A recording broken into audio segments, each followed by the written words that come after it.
Infertile, divorced, failure. The words glowed on a 10-foot screen at my sister's wedding reception. 200 guests laughed. My father smiled and said, "Just a joke, sweetheart." My mother swirled her wine like she was watching dinner theater, and my sister, the bride, leaned into her microphone and said, "Don't laugh too hard, she might actually cry." I didn't cry. I picked up my phone, typed one word, "Begin." And the room went so silent you could hear the ice cracking in my mother's glass. What happened next didn't just ruin the party. It dismantled 16 years of lies, and the family reputation built on top of them. Before I go on, please take a moment to like and subscribe, but only if you genuinely connect with this story. And drop a comment. Where are you watching from, and what time is it there? My name is Thea. I'm 34 years old. Now, let me take you back to 4 weeks before the wedding, the night I got the phone call that started everything. It's 11 p.m. on a Thursday. I'm at my desk in Richmond, finishing elevation drawings for a historic courthouse renovation. Coffee's cold, back aches. Normal Thursday. My phone lights up. Unknown number. Virginia area code, but not Richmond. Somewhere smaller. Somewhere I used to know. I answer. "Ms. Linden?" A woman's voice. Careful. Professional. "My name is Dolores Vargas. I'm a nurse at Shenandoah Hills Care Center. Your grandmother asked me to call you." My hand tightens around the phone. Grandma Ruth, 84 years old. The only person in my family who ever made me feel like I belonged in it. "She's scheduled for hip replacement surgery in 3 weeks, Dee says. Her health is stable, but at her age, there are risks. She's been asking for you." I close my eyes. 2 years since I last saw her. I'd snuck into the facility on a Tuesday afternoon when I knew my father wouldn't be there. We sat together for 40 minutes. She held my hand and told me about her garden. Then a staff member mentioned my visit to my father's office, and Harold Linden made sure the front desk had instructions. "Thea is not on the approved visitor list." "There's something else," Dee says. Her voice drops. "Your father told Ruth that you can visit, but only if you attend your sister's wedding first. It's in 3 weeks." Of course, everything with Harold comes with conditions. "And Ms. Linden? Your grandmother wanted me to tell you one more thing." A pause. "She said they're planning something, at the reception, something about you. She wanted you to be ready." I look up from my phone. On the wall across from my desk hangs a framed certificate. Virginia Emerging Architect of the Year. 5 years of silence. And the first voice I hear from that town isn't my mother's. It's a nurse's. To tell you what happened next, I need to go back further. 16 years further. I'm 18, senior year, sitting at the kitchen table in my parents' house in Millbrook, Virginia, a town where everybody knows your last name and what your father's worth. Harold Linden slides a document across the table. A land transfer form. The property is a 2-acre parcel on the edge of town. Rolling grass, a creek, one old oak tree. My grandmother Ruth gave it to me on my 16th birthday, signed it over legally, said, "This is yours, Thea, no matter what." "Sign it," my father says. "I need this parcel for the Oakdale project." "Grandma gave it to me, and I'm telling you to give it back." I look at my mother. Vivian Linden sits at the end of the table, flipping through a home decor magazine. She doesn't look up, doesn't say a word. The sound of pages turning fills the silence. I don't sign. 3 days later, my father cancels my college tuition fund. The account he'd been setting aside since I was born. Gone. Redirected. I find out when the registrar's office sends a letter. 1 week after that, Harold stands in the foyer with his arms crossed. "You walk out that door, you don't come back." My little sister Paige, 11 years old, watches from the top of the stairs. She doesn't say anything either, she just watches. I leave with 1 duffel bag and $43 in my checking account. That night, Harold tells the neighbors. "She dropped out, ran off with some boy, broke her mother's heart." None of it was true. But in Millbrook, my father's word was the only one that mattered. Here's what happened after the door closed behind me.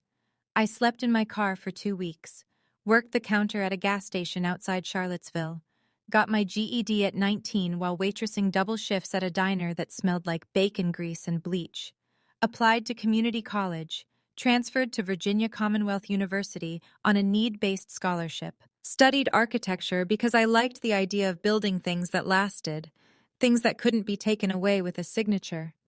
I graduated at 23. Nobody came to the ceremony. I wore my cap and gown, walked across the stage, and shook the dean's hand.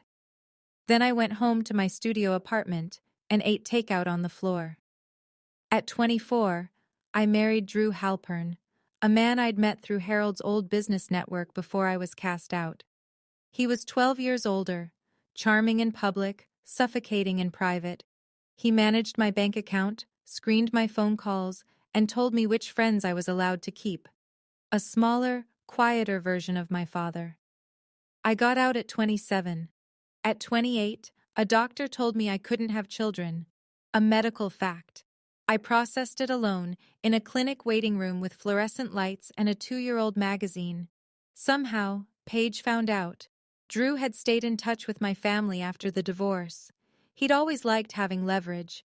Now I'm 34, senior architect at Mercer and Hollis in Richmond. I design restorations of historic buildings, courthouses, libraries, theaters. My professional name is T. Mercer Linden. I kept Drew's name hyphenated because the architecture world already knew it. I didn't hide my life from my family to be dramatic. I just stopped performing for people who'd already decided I was nothing. Nobody in Millbrook knows any of this. The morning after Dee's call, I sit in my office with the door closed. Through the glass wall, I can see my colleague Marcus Cole at his desk, headphones on, running cable management simulations for a museum project. Marcus is 36, ex-Army IT, and the most unflappable person I've ever met. He's also the closest thing I have to family. I call Dee back. How bad is the surgery risk? At 84, with her bone density, the surgeon said there's a real chance of complications. She's strong, but she's not young. Dee pauses. She cries your name some nights. She keeps your letters under her pillow. I press my knuckles against my forehead. My grandmother, hiding my letters under her pillow like contraband. Because in that family, loving me is something you have to do in secret. I have 2 options. Go to the wedding, endure whatever Paige and my parents have planned, see Grandma Ruth, or stay in Richmond, stay safe, and maybe never see her again. I knock on Marcus's glass wall. He pulls off his headphones. I need a favor. He listens to everything. The wedding, the slideshow warning, the nursing home ultimatum. When I'm done, he leans back and says, "If you go with a plan, not with hope." I know. And you're going. She's 84, Marcus. She might not make it through surgery. He nods, doesn't argue. Then we make sure you're not walking in blind. That night, I book a hotel in Millbrook for the wedding weekend. I pull out a dress I bought myself, navy blue, well-cut, professional. Not the one my mother will try to hand me. Marcus said, "Go with a plan," so I started making one. And for the first time in 16 years, I was glad my family underestimated me. 3 weeks before the wedding. Harold requires a family dinner. His condition before he'll clear my name at the nursing home front desk. So I drive 2 hours to Millbrook. The house hasn't changed. White columns, manicured lawn, American flag by the door. The performance of respectability, down to the last trimmed hedge. Nobody hugs me at the door. Vivian looks me over. "You look thin. Are you eating?" I'm not thin. I run 3 miles every morning and I eat plenty. But this is how my mother operates. Concern as a weapon, wrapped in a question nobody expects you to answer honestly. Harold sits at the head of the table, same chair, same posture. "So, what are you doing with yourself these days?" "I work at a design firm." "Answering phones, I assume?" I pick up my fork. Don't correct him. Paige arrives late, trailing perfume and self-importance. She flashes a 4-carat engagement ring under the dining room light. Then she pulls me aside in the hallway. I need you to wear something understated at the wedding. Garrett's family is very particular. She tilts her head. You still alone? No one? I say nothing. She smiles. Some people just aren't meant for that, I guess. Before I leave, Vivian hands me a garment bag. Inside, a pale beige dress, shapeless, 2 sizes too large. This will be perfect for you. At the door, Harold puts his hand on my shoulder. The Whitmores are old money. They judge. One wrong move and this deal dies. Don't embarrass us. I drive back toward the highway, and then the name hits me. Whitmore. I know that name. Not from Paige's ring, not from Harold's business talk. I know it from a project file sitting in my office in Richmond. Back at my desk Monday morning, I pull up the client database. Whitmore Heritage Foundation. There it is. Our firm has been contracted for the Millbrook Heritage Restoration Project, converting a Civil War-era textile mill into a community arts center. The foundation is funding the entire thing. The client contact, Eleanor Whitmore, chair of the foundation, Garrett Whitmore's mother. I've been the lead architect on this project for 6 months. We've exchanged dozens of emails, 3 video calls. She knows my work, my design philosophy, my project timeline. She knows T. Mercer Linden. She does not know my face. We've never met in person. I sit with this for a long time. I don't plan to use it. I'm not Harold. I don't weaponize connections, but I file it away. If everything falls apart in Millbrook, I am not a stranger to the most powerful family in the room. That evening, Marcus does his own research. He calls me at 9. The reception venue, Millbrook Country Club. They've hired a local AV company to run a projector and sound system. Slideshow, toasts, the usual. And guess what? The AV company is short-staffed. They just posted looking for a freelance tech for the event. Marcus. I already applied. Got a call back in 20 minutes. You don't have to do this. Thea, you're walking into a room where your family has already loaded a weapon. I'm just making sure you have access to the safety switch. By Wednesday, Marcus is confirmed as a freelance AV technician for the Whitmore Linden wedding reception. He'll have direct access to the projector system, the USB inputs, and the soundboard. I prepare a short presentation. Not an attack, just the truth. Photos, degrees, awards, my actual life. Title slide, The Real Thea Linden. I save it to a USB drive and hand it to Marcus on Thursday. You're not going to war, Thea, he says. You're going to a wedding. But if they fire the first shot, you'll be ready to fire the last. 1 week before the wedding. Harold clears my name at the front desk. 30 minutes, supervised. Vivian will accompany me. Shenandoah Hills smells like hand sanitizer and boiled vegetables. Vivian parks herself in a chair in the hallway, already texting. She doesn't come in. Grandma Ruth is smaller than I remember. Her white hair is thinner, her hands shake. But her eyes, those sharp, knowing eyes, haven't changed. She grabs my hand the second I sit down. Let me look at you. She studies my face. You're healthy, you're strong, I can tell. I'm good, Grandma. Don't let them break you again. Her grip tightens. You're the strongest one in this family. You always were. She reaches under her pillow and pulls out a small envelope. Dee helped her hide it from the staff Harold pays to keep tabs. Inside, a photocopy of a property deed. The 2-acre parcel. My name, clear as day. That land is yours, Ruth says. It always was. Your father never got it transferred. He's been furious about it ever since.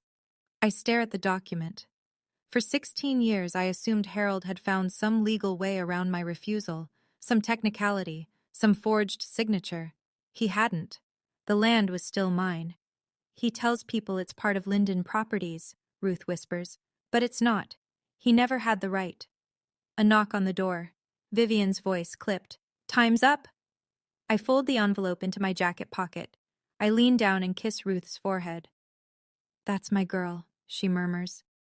I walk out past my mother, who doesn't ask how Ruth is doing. She checks her lipstick and her phone screen and says, "Let's go. I have a fitting." I leave the nursing home with two things: a grandmother's blessing and proof that my father had been lying about more than just me. 6 days before the wedding, my apartment in Richmond. Marcus sits on my couch with his laptop open. On the screen, the slideshow I've built. Slide 1. A photo of me in my cap and gown at graduation. Alone. Smiling anyway. Caption: "No one came to my graduation. I went anyway." Slide 2. My architecture license, framed on my office wall. Licensed architect, Commonwealth of Virginia. Slide 3. Me on a job site, hard hat on, blueprints in hand. Senior architect, Mercer and Hollis. Slide 4. The award plaque. Virginia Emerging Architect of the Year. Slide 5. A simple text screen. White letters on black. "You called me a dropout. I have a master's degree. You called me broke. I own my home. You called me a failure. I design buildings for a living." Marcus scrolls through, nods. Clean, factual, no insults, just the record. That's the point. I don't want to attack them. I want the truth to be louder than their joke. He closes the laptop. "You sure you don't want to add the part about your dad's Oakdale problem? The land?" "No, I'm not him. I don't turn information into ammunition." "Then what's the trigger?" I show him. A text message, pre-typed on my phone. One word: begin. When I send it, Marcus switches the USB on the projector from Paige's slideshow to mine. He's already tested the system during setup at the venue. The swap takes 3 seconds. "And if their slideshow turns out to be harmless?" he asks. "Then I never send it. We leave.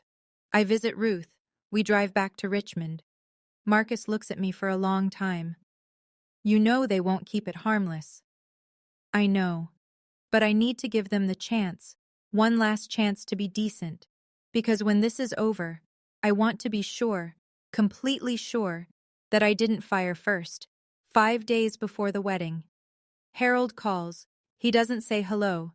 He says, "Rules. You sit at table 14, back corner. You don't speak to the Whitmores unless spoken to. You don't mention your divorce, your condition, or anything about your personal life. If anyone asks what you do, you say you work reception at a small firm. Clear? And after the wedding, I can see Grandma Ruth?" "We'll see. Depends on your behavior." The line goes dead.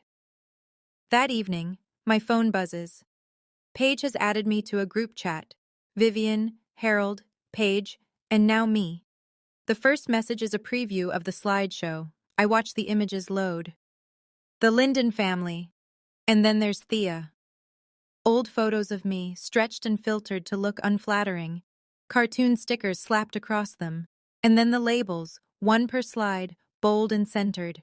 High school dropout, divorced, broke, alone, infertile. Paige types beneath the preview. "OMG, this is going to be hilarious. Don't worry, Thea, it's all in good fun." Vivian responds, "Keep it tasteful, Paige." She doesn't say take it down. She doesn't say this is wrong. She says keep it tasteful. As if there's a tasteful way to broadcast your daughter's medical history to 200 strangers. Harold doesn't respond at all. I screenshot every message, send them to Marcus without comment. Then I open my laptop. My own presentation is still up. 5 clean, factual slides. I add one more, a 6th. A quote, white text on black. "The measure of a family is not how they celebrate their best. It's how they treat their most vulnerable." I stare at the word infertile on my phone screen for a long time. Then I close the group chat. I don't respond. There's nothing left to say to people who think your body is a punchline. The wedding day arrives under a clear October sky. Millbrook Community Church, white clapboard, steeple catching the morning sun. The parking lot is full of BMWs and Land Rovers. This is the social event of the season. I wear my navy dress, not the beige sack my mother picked out. I'd left it hanging in the hotel closet without a second thought. Inside the church, 200 guests fill the pews. Millbrook's business community, country club members, town council acquaintances, and in the front row, the Whitmores. Eleanor in a deep green jacket, silver hair pinned back, posture like a former dancer. Her husband, Richard, beside her. Distinguished. Reserved. I sit in the last pew. No one greets me. No one offers to scoot over. Harold works the center aisle like a campaign trail. Handshakes, shoulder claps. So proud of my little girl. He doesn't mean me. Vivian floats near the altar in a custom ivory dress, murmuring to a friend. Both my daughters are here today, even the difficult one. She laughs lightly. The friend glances toward the back. I pretend not to notice. An older woman I don't recognize sits 2 rows ahead of me.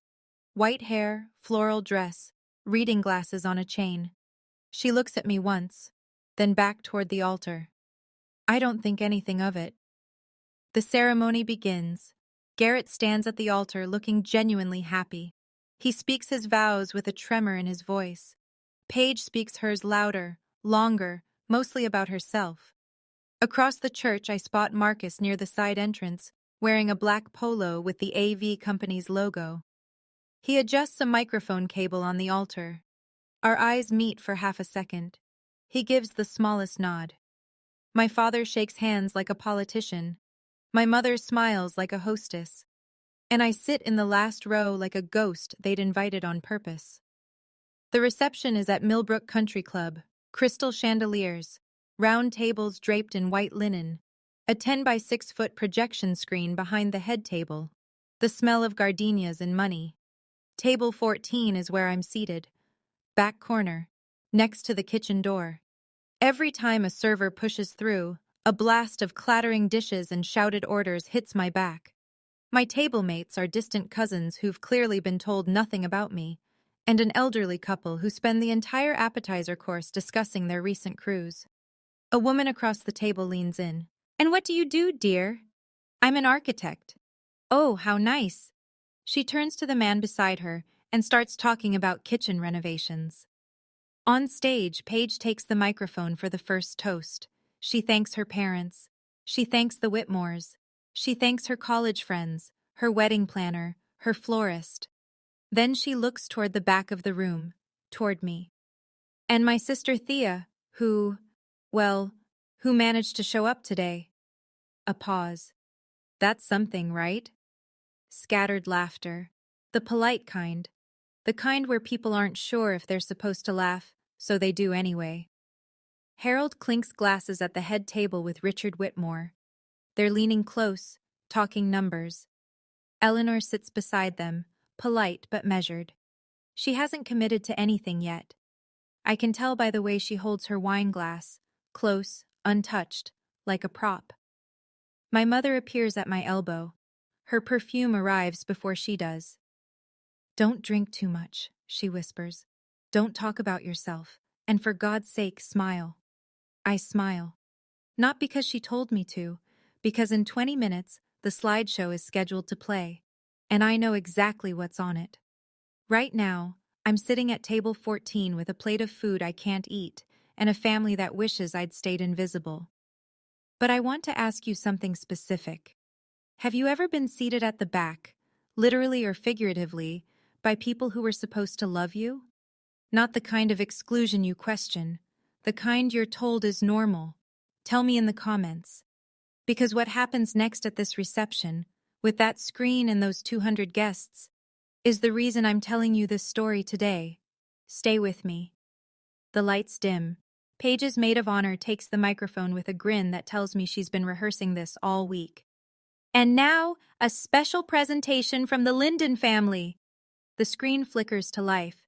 Soft piano music plays through the speakers. Baby photos of Paige, gap-toothed smile, ballet recitals, prom. Paige and Harold fishing on a lake. Paige blowing out birthday candles. The Lindens on vacation. Vivian in a sun hat. Harold with his arm around Paige, the ocean behind them. I'm not in a single photo. The room coos. "Ah!" Eleanor Whitmore smiles politely. Richard pats his son's shoulder. Then come the couple photos. Paige and Garrett at a vineyard, at a football game, at Christmas dinner with the Whitmores. Each one earns a round of soft applause. The music shifts, playful. A drum roll sound effect. The screen reads, "And now, let's meet the rest of the family." Paige grins from the head table. She catches my eye across the room and wiggles her fingers in a little wave. Vivian leans back in her chair with the satisfied look of someone who's been waiting for the main course. My stomach drops, not from fear, from certainty, because I know what comes next. Under the table, my phone is already in my hand. The message to Marcus is typed and ready. One word: begin. My thumb hovers over the send button. I make myself a promise. If the next slide is harmless, if it's an old photo with a gentle caption, if it's a real toast, if there's even a scrap of decency in what they've prepared, I won't press it. I'll take the joke. I'll go home. I'll let them have their night. I give them one last chance to be decent. The screen changes. My face fills the frame. An old photo from high school, grainy, unflattering. Across the bottom, bold white letters, high school dropout checkmark. Nervous laughter ripples through the room. A few people glance at me. I keep my face still. Next slide. A cracked heart emoji beside my name. Divorced. The laughter grows. Louder now. The kind that feeds on itself. Next. An animated cartoon of an empty wallet flapping open. Broke. Someone at table 6 snorts into their champagne. Next. A photo of a single place setting. One chair, one plate. Alone. Paige is laughing from the head table. Vivian sips her wine, watching the room like she's scoring the performance. Then the final slide loads. A clip art baby with a red X stamped across it. Infertile. The word fills the 10-foot screen. For a moment, the room goes quiet. The shocked kind. The kind where people realize they've been laughing at something they shouldn't have. Then a few more laughs break through. Uncomfortable, herd following. Paige leans into the microphone. "Don't laugh too hard. She might actually cry." Vivian swirls her wine. Half smile, eyes on me. Harold catches my gaze from the head table. "Just a joke, sweetheart. Lighten up." Eleanor Whitmore is not laughing. I see it clearly from across the room. She sets her glass down on the table with a quiet click. Her jaw tightens. She looks at Harold, then at the screen, then at me. I feel the blood rush into my face. My hands shake. My vision narrows to one word on that screen. Infertile. My medical history. My private grief. Projected for 200 strangers to laugh at. That was the line. And they didn't just cross it. They broadcast it in 10-foot letters. I look around the room. 200 faces. Some laughing. Some looking away. Some pretending to check their phones because they don't know where to put their eyes. Paige is beaming. This is her favorite part of her own wedding. Not the vows, not the first dance, but this. Watching me sit in the wreckage of my own humiliation. Vivian raises her glass slightly. A silent toast to her own cruelty. Harold has already turned back to Richard Whitmore, resuming their conversation as if nothing happened. As if putting infertile on a screen for 200 people is the social equivalent of a knock-knock joke. I look down at my phone. The message is still there. One word. Begin. I think about Ruth, about her hands shaking when she gave me that envelope, about the way she said, "Don't let them break you again." I'm not breaking. My thumb presses send. 3 seconds pass. The slideshow freezes. The screen goes black. Paige frowns. Tech issues?" She waves toward the back of the room. "Can someone fix that?" Behind the AV booth, Marcus pulls Paige's USB from the projector and inserts mine. His hands are steady. He's done harder things under worse pressure. The screen lights up again. White text on a dark background. Clean. Simple. The real Thea Linden. The room goes silent. Not the polite kind. The kind where every head turns and every conversation stops at once. Harold stands up. What is this? Turn it off. He looks toward the AV booth. Marcus doesn't move. The system remote has been locked. The only way to kill it is to pull the power cable in the utility closet, and Marcus locked that door 20 minutes ago. For the first time in 16 years, my father can't silence me. The first slide fills the screen. A photo of me at graduation, cap and gown, standing alone in front of the university seal, diploma in hand. The caption reads, "No one came to my graduation. I went anyway." Murmurs. A woman at table 3 puts her hand over her mouth. Next slide. My architecture license, framed and mounted. Licensed architect, Commonwealth of Virginia. The murmurs get louder. Next. Me on a construction site, hard hat, steel-toed boots, blueprints rolled under my arm. Behind me, the skeleton of a renovated courthouse. Senior architect, Mercer and Hollis. A man near the front turns in his chair to look at me, then another, then a whole table. Next slide. A framed plaque. Virginia Emerging Architect of the Year. Eleanor Whitmore's hand freezes halfway to her glass. The final content slide appears, white text on black. You called me a dropout. I have a master's degree. You called me broke. I own my home. You called me a failure. I design buildings for a living. I stand up from table 14. I don't walk to the stage. I don't grab a microphone. I just stand where I am, in the back corner, next to the kitchen door, and look toward the front of the room. Harold's face is a shade I've never seen, somewhere between fury and fear. This is ridiculous. She probably faked all of this. Paige's smile is gone. Turn it off. This is my wedding. Vivian sits frozen, her wine glass suspended in midair, her face drained of color. The last slide appears. The quote I added 5 days ago. The measure of a family is not how they celebrate their best, it's how they treat their most vulnerable. I don't say a word. I don't need to. The screen is doing all the talking. Harold moves fast. He steps out from behind the head table, both hands raised, smile locked in place. The same smile he uses at town council meetings and Rotary dinners. Folks, I apologize for the interruption. My older daughter has always had a flair for drama. He chuckles. It lands flat. This is clearly a misunderstanding. He walks toward me. The crowd parts slightly, the way people do when they sense a collision coming. His shoes click on the hardwood. When he reaches table 14, he lowers his voice, but not enough. The tables nearby can hear every word. Sit down, right now, or you will never see your grandmother again. I look at him. My father, 62 years old, builder of houses, destroyer of daughters, and I say in the same quiet voice, "You've used Grandma Ruth as a leash my whole life. That ends tonight." His jaw clenches.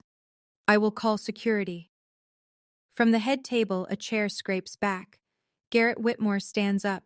His face is tight. Wait. He looks at Harold, then at me. Let her speak. Paige grabs his arm. Garrett! He pulls free. Something isn't right here, Paige. I want to hear this. The room shifts. I can feel it.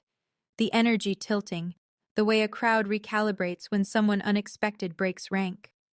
Vivian rises from her seat, her voice cracking for the first time. Thea, please. You're humiliating yourself. I look at my mother. The woman who flipped magazine pages while my father threw me out. The woman who handed me a shapeless dress and told me to blend into the walls. No, Mother. For the first time, I'm not. At the front table, Eleanor Whitmore hasn't moved. But her eyes have. They're locked on the screen, on the words, Mercer and Hollis. And something in her expression changes. I step away from table 14. I don't rush. I don't raise my voice.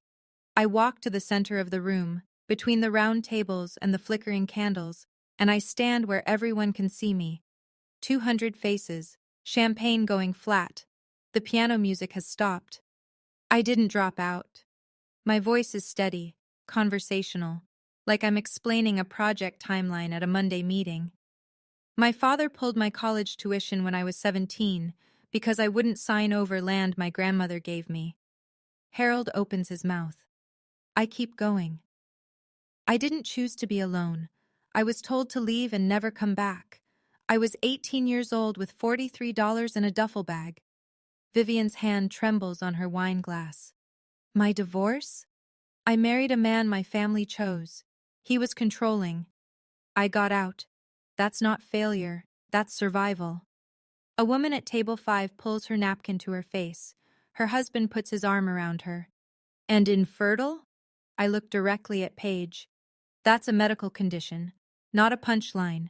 And you put it on a screen for 200 people at your own wedding. Paige's lower lip quivers. She opens her mouth, but nothing comes out. I look at Vivian. You helped design those slides, and you gave me a dress meant to make me invisible. I look at Harold. You told me to sit in the back, stay quiet, and not embarrass you. I let the pause stretch. The only embarrassment in this room is what you just did to your own daughter. The silence is total. A server holding a tray of desserts stops in the kitchen doorway, motionless. Then I hear the sound of a chair pushing back. Slow, deliberate. Eleanor Whitmore stands, and she walks straight toward me. Eleanor Whitmore moves through the room like she owns it. And in a way, she does. Half the people here tonight owe her foundation a grant, a favor, or a seat on a board. She stops 3 feet from me. Her eyes move from my face to the screen behind us, where senior architect Mercer and Hollis is still glowing. T. Mercer Linden. She says it like she's confirming something she already suspected. You're the architect on the Millbrook Heritage Project. Yes, ma'am. Eleanor turns, slowly, the way a woman turns when she wants a room to see exactly where she's looking. She faces Harold. Mr. Linden. Her voice is steady and surgical. The woman you just humiliated in front of my family is the architect I hired to restore the most important building in this town. The color drains from Harold's face in real time. I watch it happen, the confident flush replaced by something gray and exposed. I didn't know. You didn't know because you didn't bother to know your own daughter. A ripple runs through the room. Whispered words, heads turning. Someone at table 8 pulls out a phone. Paige jumps up from the head table, voice pitched high. Babe, this is insane. She's making this all up. She reaches for Garrett's hand. He steps back. His hand stays at his side. Vivian tries next. She approaches Eleanor with her hostess smile at full power. Eleanor, please, this is a family matter. Eleanor doesn't break eye contact with Harold. You made it a public matter, Mrs. Linden, when you put it on a 10-foot screen. The room exhales. I can hear it. 200 people breathing out at once, the collective release of held tension, the recalculation happening at every table. Nobody is looking at the bride anymore. Harold tries to recover. He's spent 62 years recovering. It's what he does. Builds back the smile, adjusts the handshake, resets the narrative. Eleanor, let's not overreact. He puts on his country club voice. Warm, reasonable, man to man, except she's not a man, and she's not buying it. It was a silly joke. You know how families are. I know how my family is, Eleanor says. We don't put our children's medical records on a screen for entertainment. She turns to Garrett. Son, I think we need to have a conversation, privately, tonight. Garrett nods. He's been watching Paige since the reveal. His expression isn't anger. It's something worse. It's reevaluation. He looks at his bride and says, You told me Thea was unstable. You said she had issues, that she was jealous of you. Paige's voice cracks. She is jealous. She's a licensed architect with awards, Paige, and you put infertile on a screen at our wedding. Harold steps toward Eleanor, dropping his voice to a register that probably works in boardrooms. Let's talk about the Oakdale partnership. This has nothing to do with... Eleanor raises her hand. One gesture. That's all it takes. The Oakdale partnership? She repeats it as if tasting something spoiled. Harold, after what I just witnessed, there is no Oakdale partnership. Harold's mouth opens. Nothing comes out. His hand, still raised in a half gesture, drops to his side. Vivian breaks, not gracefully, a sharp, strangled sound that might be a sob. This can't be happening. She says it to no one. She says it to the tablecloth. I stand in the center of the room. I don't smile. I don't nod. I don't celebrate. I just stand. For the first time in my life, standing is enough. Harold just lost the Oakdale deal. Paige just lost control of her own reception. And my mother is crying. Not for me. Never for me. For the image. I'm standing in the middle of this room, and for the first time, no one is telling me to sit down. Now I need to know, if this were your family, would you have pressed begin? Or would you have walked away? Drop a 1 for begin or a 2 for walk away in the comments. And stay with me, because what happens after this moment is something I never planned for. Paige is a fast learner. She grew up watching our mother pivot from cruelty to composure in under 5 seconds, and now she deploys the same skill. Her face crumbles, not gradually, all at once, like a switch. Tears spill down her cheeks. She rushes to the center of the room, hands pressed to her chest. This is my day! Her voice breaks perfectly. She always does this. She has always been jealous of me. She turns to the crowd, mascara streaking. I invited her because I wanted her here. The slideshow was supposed to be funny. She's twisting everything. A few guests shift uncomfortably. There it is. That hesitation that predators rely on. The moment where onlookers wonder, maybe the crying woman is the real victim. Paige spins toward Garrett. You're choosing her? On our wedding day? Vivian rushes to Paige's side, wrapping an arm around her. My baby. They're attacking my baby. She looks at Eleanor with wet eyes. Can't you see what's happening? For a second, just a second, I feel the room tilt back toward them. Tears are powerful. A bride crying at her own wedding is powerful. I see doubt flash across a few faces. Then Eleanor speaks. She doesn't raise her voice. She simply takes out her phone, glances at the screen still glowing behind us. Funny? She reads from the slides. Infertile. Failure. Alone. She looks at Paige. Which part was the joke, dear? The doubt evaporates. The room resettles, like a jury that considered a different verdict and decided against it. Paige's tears are still falling, but they've lost their power. She's ruining my wedding! I don't shout. I don't match her volume. I just say, I didn't make the slideshow, Paige. You did. Eleanor isn't finished. She turns back to Harold, and this time, her voice carries the flat precision of a woman who manages a multi-million-dollar foundation. The Oakdale Project. You told us the land was fully consolidated under Linden Properties. Every parcel accounted for. Harold stiffens. It is. I wasn't planning this. I didn't rehearse it. But I hear the words Oakdale and fully consolidated, and something clicks into place.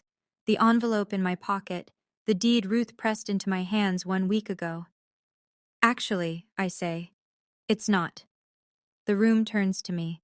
I reach into my jacket and pull out the folded photocopy. The center parcel, the one my grandmother gave me when I was 16, is still in my name. I have the deed right here. Harold's face goes rigid. Not the public rigidity of composure, the private kind. The kind I remember from the kitchen table when I was 18, and he slid that document across to me. Eleanor looks at the paper, then at Harold. You were going to build on land that belongs to your estranged daughter, without her consent? Without telling us? She was supposed to sign it over years ago. I was 18. You tried to force me. I said no. You threw me out. I fold the deed and put it back in my pocket. And you've been telling people the land was yours ever since. Richard Whitmore stands for the first time. He buttons his jacket, the kind of small, deliberate motion men make when they're about to leave permanently. Eleanor meets Harold's eyes one final time. Mr. Linden, I think we're done here. Harold turns to me. His voice drops to something raw and small. You ungrateful. Garrett steps forward. Enough. His voice is sharp and final. That's enough, Mr. Linden. Something in Vivian fractures. She's been holding it together. The smile, the posture, the hostess mask, for the better part of 40 years. But the Whitmores are walking away. The deal is dead. And the room is looking at her family the way she's spent her entire life, making sure they never would. She turns on me. The polish is gone. The magazine-flipping, wine-swirling composure, gone. You think you're better than us now? Her voice is shaking. You think your little slides change anything? You were nothing. You had nothing when you left this house. You're right, I say. I had nothing. Because you made sure of that.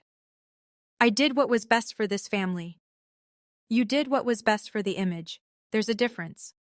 She looks around the room, searching for an ally. Her eyes land on familiar faces, country club friends, book club members, women she's had lunch with for 20 years. She tries the social smile. This is so embarrassing. Family drama, you know how it is. Nobody smiles back. Then a voice rises from the back. The older woman from the church, the one with reading glasses on a chain. She stands slowly, gripping the edge of her table. I've known Ruth Linden for 50 years. Her voice is thin but carries through the silent room. She would be ashamed of what you three did tonight. She picks up her clutch purse and walks toward the exit. Her heels click against the floor, measured and final. Another couple stands. Then a man at table 9. No speeches, no drama. They just leave.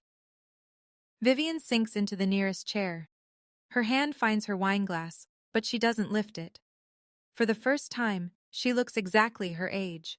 Maybe older. The room is emptying, and no one is pretending this was a joke anymore. The room is thinner now. Empty chairs scattered among the remaining guests.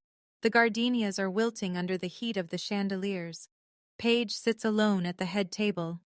Garrett stands with his mother near the side door.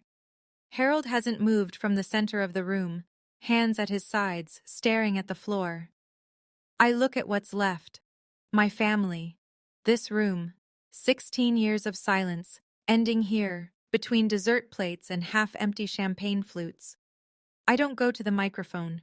I don't need it. My voice carries just fine in a room this quiet. I didn't come here to ruin your wedding, Paige. I look at my sister. I came because Grandma Ruth asked me to, because even after everything, she still believes this family can be better. Paige's head drops. I don't hate any of you. I look at Harold, at Vivian. But I am done being your punchline. I'm done earning the right to exist in this family. Harold's eyes finally lift to mine. They're red. I've never seen that before. If you want me in your life, it starts with respect. Not conditions, not performances. Respect. I pick up my clutch from table 14. I straighten my navy dress, the one I bought myself. And if you can't do that, then this is goodbye. I walk toward the exit. Past Harold, he doesn't look up. Past Vivian, she's staring at the tablecloth. Past Paige, she turns her face away. At the door, a voice stops me. Ms. Linden? I turn. Eleanor Whitmore is standing near the coat check. Her green jacket is already on. Her car keys are in her hand. Monday morning. My office. We have a project to finish. I nod. She nods back. And I walk out into the October night. The parking lot is half empty. Most of the early leavers are already gone. I sit in my car with the engine off, hands on the steering wheel, staring at the country club entrance. A tap on the window. Marcus, still in his AV company polo, holding 2 gas station coffees. I unlock the door. He slides into the passenger seat and hands me one. You okay? No. I wrap both hands around the cup. But I'm better than I've been in years. We sit in silence for a while.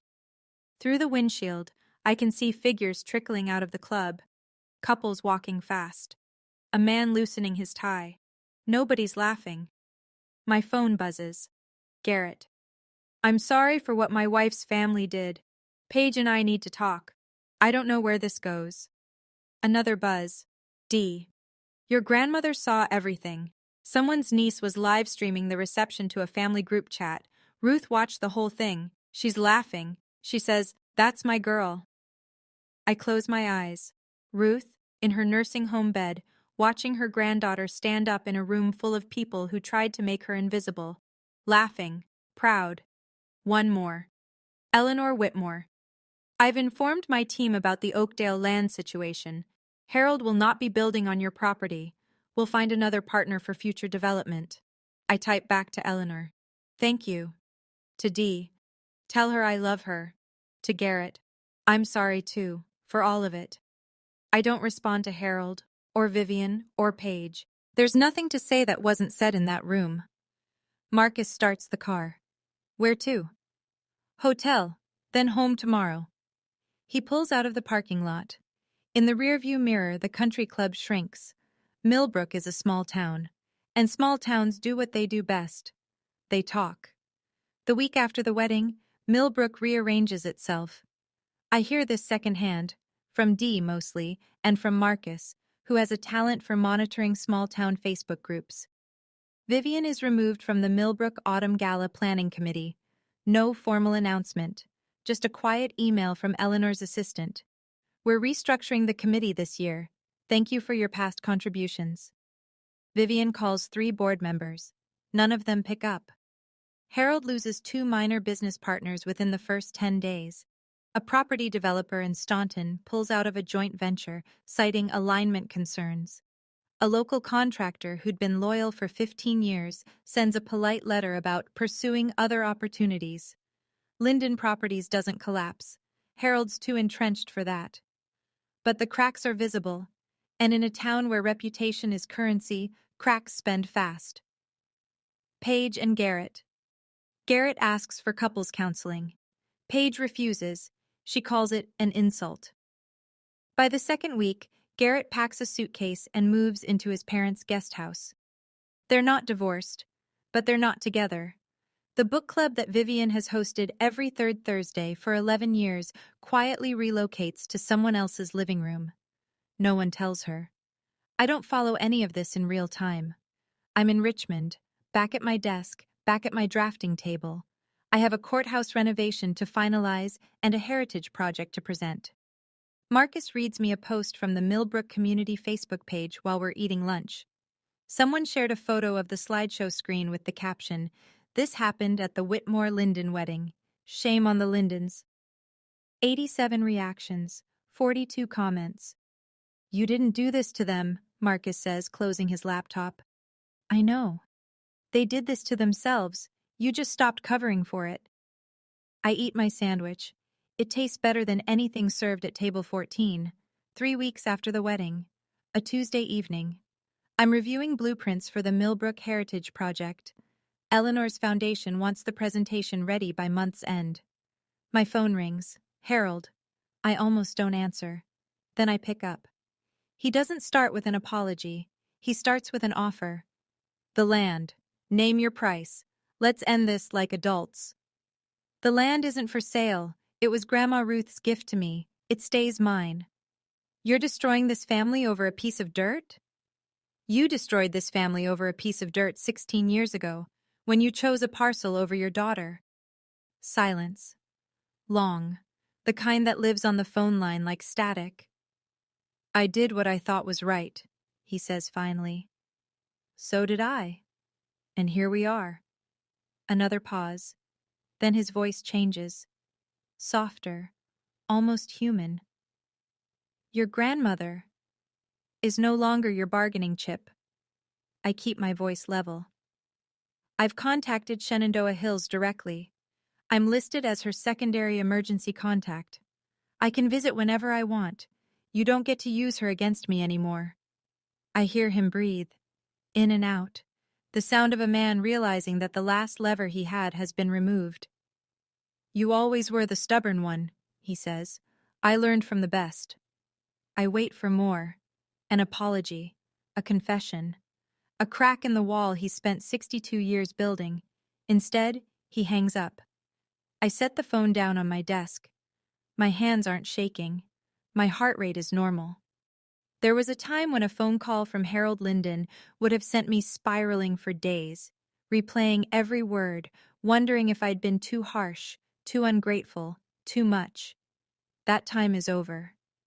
I go back to my blueprints. 2 weeks after Harold's call. A Sunday morning. I'm making coffee when my phone lights up with Paige's name. I let it ring 3 times before I answer. Old habit. Bracing. But the voice on the other end doesn't sound like Paige. Not the Paige I know. The one who wiggles her fingers and puts infertile on a screen. This voice is flat, tired, stripped of performance. Garrett moved out. Mom won't stop crying. Dad won't talk to anyone. I sit down at my kitchen table. I don't interrupt. The slideshow was wrong. I know that. She stops, starts again. I don't know why I did it. I've been doing things like that my whole life and nobody ever told me to stop. Because they were too busy doing it to me. A shaky exhale. Yeah. Silence. I don't know who I am without being the favorite, she says. And it's the most honest thing my sister has ever spoken. I could be cruel here. I could list every time she twisted the knife, every holiday she was celebrated while I was erased, every lie she inherited from our parents and polished into her own weapon. But cruelty is their language, not mine. Then maybe it's time you figured that out, I say. Without me as the punching bag. Can we start over? I don't know, but we can start with you talking to someone, a professional, not mom, not dad, someone who'll actually tell you the truth. A long pause. Okay. Neither of us says I love you. Neither of us says goodbye. We just sit on the phone for another few seconds, breathing, and then the line goes quiet. I set the phone down. Look out the window. The morning light is pale gold on the trees outside my apartment.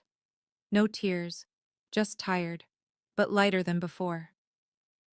The following Saturday, I drive to Shenandoah Hills. No phone call to Harold, no 30-minute limit, no Vivian in the hallway checking her lipstick. I just go. Dee meets me at the front desk with a smile that says she's been waiting for this visit. She's in the sunroom today, strong morning. She watched your slideshow video again at breakfast. Again? 5th time. She made me replay the part where Eleanor said, "You didn't bother to know your own daughter." She clapped. The sunroom is warm and bright. Potted ferns line the windowsills. Grandma Ruth sits in a wheelchair by the glass, a crocheted blanket across her lap, her white hair catching the sun. She sees me and her whole face opens up. Not a polite smile, not a hostess smile. The real thing, the kind that starts in the eyes and fills every line and crease. She grabs my hand the second I sit down. "You stood up," she says. "In that room full of people, you stood up." "You taught me how, Grandma." She squeezes my fingers. "Now, tell me about your buildings. Tell me about your life. We have time." So I tell her, all of it. The GED, the diner shifts, college, the first project I designed, a small library in a town nobody's heard of, the courthouses, the awards, the apartment with the drafting table by the window.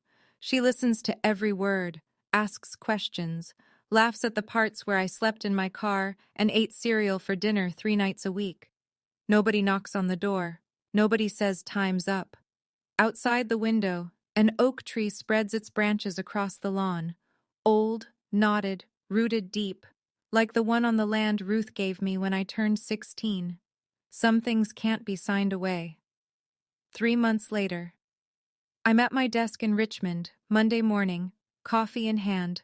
On the wall, a new framed print of the Millbrook Heritage Project rendering, the textile mill as it will look after restoration. Red brick, arched windows, a courtyard open to the sky. Eleanor's foundation approved the final design last week. Next month, I present it to the Millbrook Town Council. I'll stand in front of the same people who watched me get humiliated at a wedding and show them what I'm actually building.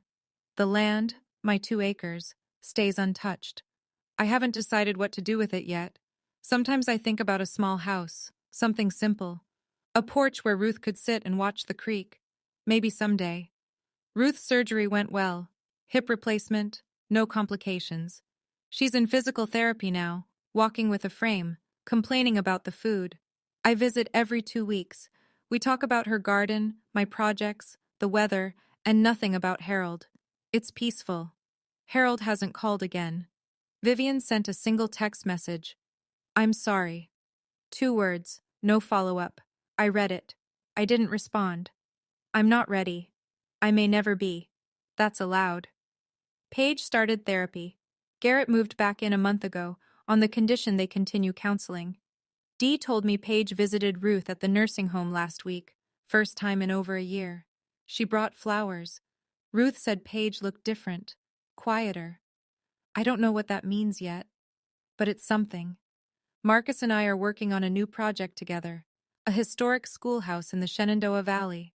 Small budget, big heart, the kind of work that reminds me why I chose this career. I eat breakfast alone most mornings. Coffee, toast, the news. But alone isn't the same as lonely. I learned the difference when I stopped sitting at table 14. This morning I stand in front of my bedroom mirror. Navy blazer, white blouse, hair pulled back. On my dresser, the invitation to the Millbrook Town Council presentation. My name printed in clean black type. Thea Linden, AIA, Senior Architect. Not T. Mercer Linden. Not Drew's name. Not a hyphenation for professional convenience. Just mine. I pick up the invitation and run my thumb across the letters. 6 months ago, I sat in the last row of a church and watched my father shake hands like he owned the world. 4 months ago, I stood in a banquet hall while my body was turned into a joke for 200 people. Today, I'm driving back to Millbrook, but I'm not going to the old house. I'm not going to beg for a seat at anyone's table. I'm going to the textile mill, the one I'm rebuilding from the foundation up. Brick by brick, beam by beam, the way I rebuilt everything else. They called me infertile, divorced, failure, dropout, broke, alone. I am some of those things, and none of them define me. You don't need your family's permission to have a life worth living. You just need to stop asking for it. I take my keys. I walk out the door. The October sun is sharp and clean, the way it gets in Virginia when the leaves are turning and the air smells like wood smoke in cold mornings. I drive west, toward Millbrook, toward the building I'm restoring for a town that doesn't know my whole story yet, but will. The road stretches ahead, the mountains rise blue in the distance, and I'm not going home. I'm going to work. That's my story. And if you've made it to the end, I think some part of it belongs to you too. So here's what I want to ask. Don't just tell me how you felt. Tell me what you're going to do differently after hearing this. Set one boundary this week. Just one. If you chose begin earlier, hit subscribe.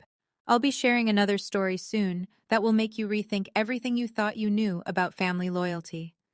Check the description for more stories like this one. Thank you for being here.